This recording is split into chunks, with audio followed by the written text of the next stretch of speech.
Hi mga be, it's our day 5 in Siargao. At first day na wala kaming plan, walang itinerary. Ngunit mga be, kaming inulan. So, I started the day na maglakad-lakad dito sa General Luna. Diyos ko, feel ko pa naman na takbo-takbo, ganyan, runner-runner. Be, makulimlim, ambon ng ambon. Pero natuwa naman ako mag-observe.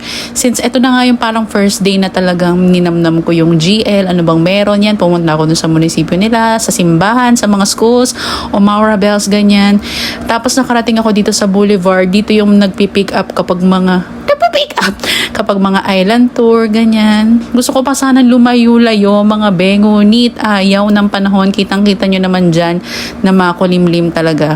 Pero yun, in-enjoy ko na lang yung view. Parang ang saya-saya, no, kung everyday nandito ka, jog ka sa umaga, sa tabi ng dagat. Yun lang mga be. At tuluyan na nga siyang umulan, kaya nag-decide na lang ako na pumunta dito sa Whitebeard Coffee. Malapit lang din yan dun sa Boulevard. Recommended din to ng mga utaw dito sa Siargao. At in-order ko itong kanilang famous na creamy cloud9, 200 pesos yun mga be. At itong kanilang ham and egg sandwich. Yung coffee nila sobrang creamy, masarap naman, pero on the pricier side siya. So tinry ko rin itong Halika, famous gelato spot din here in Siargao. Marami silang flavors, pero ang piniling ko yung kanilang famous na Siargao flavor, which is parang sweet pea and lemon mga be. So ito yung medyo maasim-asim na ice cream. Parang first time ko nga makatikim ng ganito. And very refreshing niya. Perfect siya kung sobrang talagang mainit, galing ka sa surf, ganun. So umuwi muna ako niyan dito sa aming Amigo Inn. Amen. At ang mga sinampay ko. At umulan na nga talaga niyan mga be. So siguro mga natulog lang ako. Tapos ng mga hapon na nagutom kami ni Vin, kaya inaya ko siya mag-lunch dito sa Babies, as in sa labas lang yan ng Amigo Inn. Ang daming kumakain dito, napansin na namin. So sabi namin, finally itry na natin.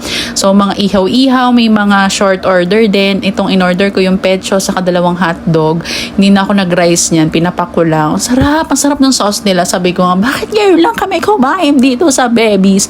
At relatively affordable yung mga pagkain nila. So natulog uli kami niyan at napunta na kami dito sa Bravo. Alam mo yung feeling pag nasa bakasyon na ako ganun yung hindi ako makali pag nasa kwarto lang. So kahit umuulan, pumunta kami dito sa Bravo. Sabi ko, dito na lang kami tumambay kasi ang daming poging afam. Chares!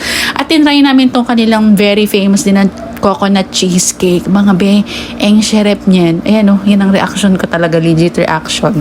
Ang nasarapan ako, hindi siya masyadong matamis. Ang laki ng serving, parang mga 220 lang yan. Tapos yung blueberry niya, nakahiwalay. So pwede mong hindi ilagay, pwede mong ilagay. So must try yan dito sa Bravo Hotel mga be. So ayan, tumambay lang ako, nagbasa-basa kunyari. Ang lakas ng ulan kasi mga be, as in wala talagang magawa. Pero okay na din kasi after 3 days na puro tour, ito na yung pahinga. At umorder din ako nitong kanilang hummus. Mga be, hindi ito masyadong masarap pag yung bibilhin. Sakto lang siya. Hindi ko ngayon naubos, sayang pera. Mga 300 yan mga be. Yun lang. So after nyan, pumasok uli ako ng mga shops, naglakad-lakad sa GL. Ang lakas na kasi talaga ng ulan, kaya tumambay na lang ako dito sa Amigo Inn. Nag-recuperate. Hindi ako nag-bar mga be ha. Just been here.